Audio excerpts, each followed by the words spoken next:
This is the Reel Fishing Walkthrough. We are headed on to level 3. This is the creek. This is one of my favorite scenes, and it's also one of my favorite pieces of music. The species we're after in the creek is bitterling. Bitterling are these small, flat fish. They are a little bit tricky to hook, but once you get the feel for the bitterling hook, they are one of the easier fish to grind on when later on you need a 100 fish to be caught and released for one of your licensed bubbles. So there's a bitterling that we scared away with too much motion. So the tackle you can use here, we're going very quickly, is the dough ball. The dough ball is the only kind of bait you can use, and the cane pole is the only tackle you can use in this level. So when you get the bite from the bitterling, you want the dough ball to be moving as the bitterling enters the screen. But if it's too much motion or it's timed incorrectly, you will scare them away just like that.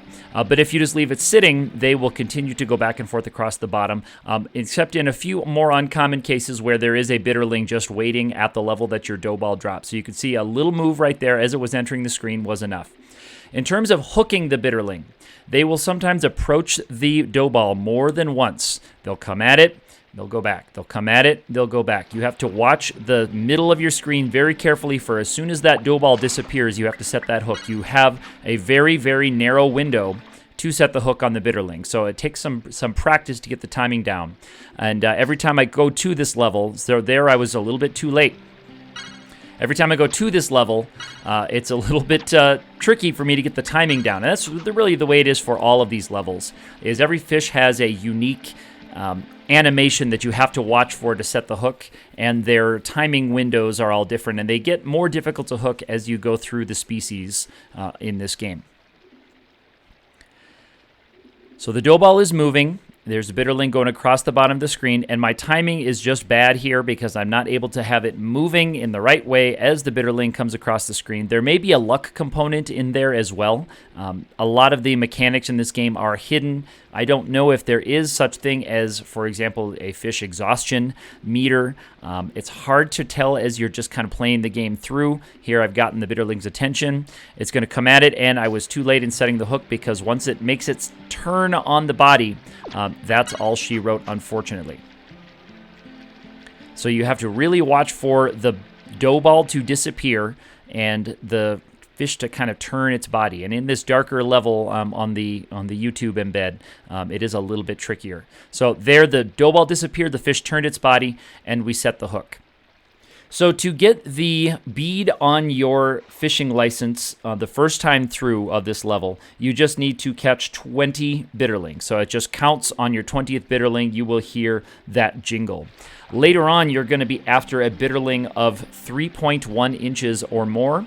That is your second round through the license to get the extra ball on that license when you start to go through the second time in order to access the last stage. So we'll watch one more bitterling being caught here, and then we will call this level 3 done. When you do need to get 100 fish to catch and release, that's for the 7th ball on your license to complete the first round through the orange set of balls and kind of unlock the second time through. This is the stage that I prefer to do that grinding on to catch 100 fish.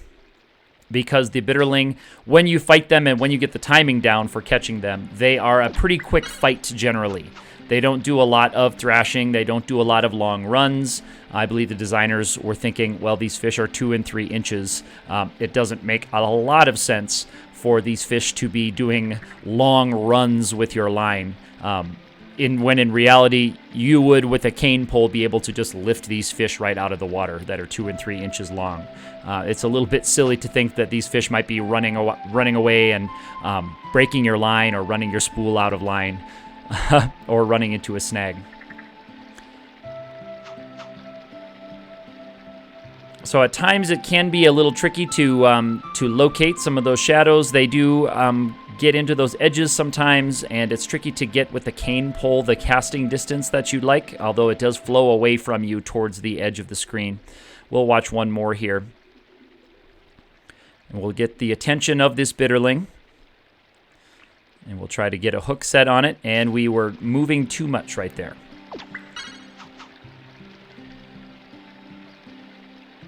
And there are times when the bitterling will come up and will take a little bit more motion, but that one was a little bit too, as this game likes to say, weary and not wary. You can move your bobber to the left and right in this level. So as it's drifting away from you with the current of this creek, you can move your bobber to the left and right. So right there, I had to watch for the turn of the body of the bitterling for setting the hook. And then when it comes to the fight, generally, they are a pretty quick fight. This one has gotten 2 runs, 3 runs. It's uncommon for a bitterling to get this many runs. 4 runs. And we should be able to turn the fish and get it in without too many more issues. 5 runs for this bitterling.